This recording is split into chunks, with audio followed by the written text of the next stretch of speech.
Hey guys, today I'm going to talk about the story of finding a whale skeleton on the beach, plus some other stories about beach corpses.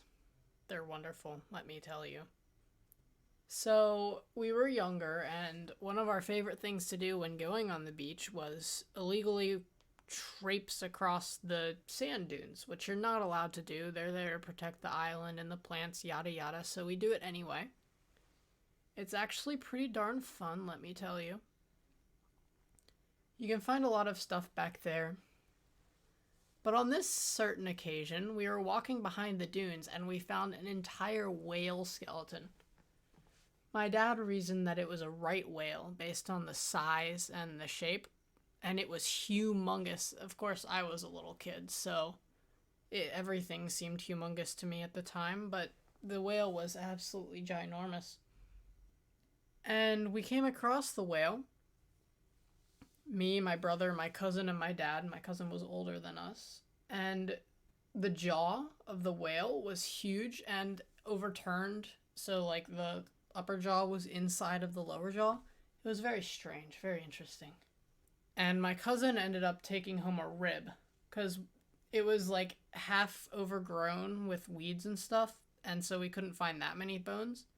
But my cousin took a rib and I really wanted it, but he took it anyway because whenever we find corpses together, my cousin always takes them. It was an ongoing issue. And so I ended up getting this little vertebrae. It was tiny, but I thought it was so cool. It was a little disc. It was pretty neat, pretty neat. I put it in a plastic bag. This was not a good idea, let me tell you. If you've ever seen Indiana Jones, the Crystal Skull, you'll know that corpses in movies turn to dust after they're exposed. There was a whole scene in that movie where Indiana Jones finds this mummy and they take the wrapping off and he looks like he just died yesterday. But then within seconds, he completely just decomposes right in front of their eyes. So I put this vertebrae in a plastic bag and leave it there for about a decade. 10 years, give or take. And eventually I'm like, okay, I want to take this out of my plastic bag. So I open the bag and I take it out and it just crumbles to dust in my hands. It was the craziest thing. It's gone now, gone forever. And I never knew what happened to the rib bone. I never saw it again after that day. My cousin moved back to Alaska where he used to live, and I just, never heard anything of it. And he said he was going to make a bow out of it when he first got it, but I guess he never did that. And one day I was at my grandma's house, and I was looking around on her shelves. She's got a lot of knickknacks and trinkets on her shelves. And on one of the shelves, would you look, there's a whale rib, much smaller than I remember it, mind you. I think that the park rangers had come and gotten most of the larger bones and stuff, but they'd missed a couple things and there was a small rib left. One of those ribs around, the back of the spine where they get smaller. And so I was like, hey, can I have this? And my grandma was like, yeah, that's my whalebone. I was like, I think this is what we found when I was with my dad and Zach. And she was like, well, I guess Zach did give that to me. That makes sense. And I was like, cool. So I got to take the whalebone home. So I have the whale rib now. In the end, I was the winner.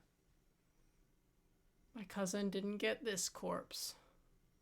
Very recently, me and my girlfriend were on the beach, and we found a sea turtle shell. Just the shell. The rest of it was gone. It was interesting.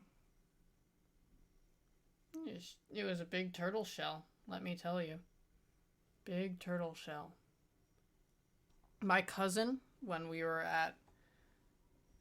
had a, dinner at my house. There's, an outside patio, and my aunts and cousins and grandmas came. And there was only, one aunt and one grandma. I just added a plural on there because I'm smooth like that. And anyway, my cousin and his friend disappear into the woods at one point, and I'm not allowed to go back there. There's ticks. There's Lyme's disease. Ugh. But like an hour or so later, he comes back with an entire tree, as he does. My cousin is quite the guy. And he takes the tree, and him and his friend have discovered that it is like the type of tree used to make root beer, which is weird. So he makes a pot of root beer in our yard and then leaves it there for like, he never comes back for it. It sits there for at least 6 months until the whole yard just smells like root beer and my mom dumps it out. It was funny. But while he was back there, he of course found a deer skeleton. And he had a skull, and he was like, look, I got this skull. And I was like, can I have it? And he was like, no. So he gave the skull to his mom. I was so upset. I was like, why do other people in my family like skulls? Why do I have competition? Eventually, though, when he was leaving, he gave me the skull of a bird he found. It was like a shorebird of some sort, a crane or an egret or something. So yeah, that was pretty cool. I don't know where it is now, actually. I also got a deer skull from one of my dad's friends who hunts. I also don't know where that is. My 6th grade science teacher also gave me a skull, but I think that's a story for another time. Anyway, thanks for listening to this video. I hope you enjoyed learning about some of the corpses in my life. These are animal corpses, you know. A lot better than people corpses. Generally. And yeah. I was big into, like, bones and skulls as a kid. Not so much anymore. Now I'm into plastic bricks. Much more tangible, let me tell you. Anyway, thanks for watching. Tune in next time if you liked this. Adios.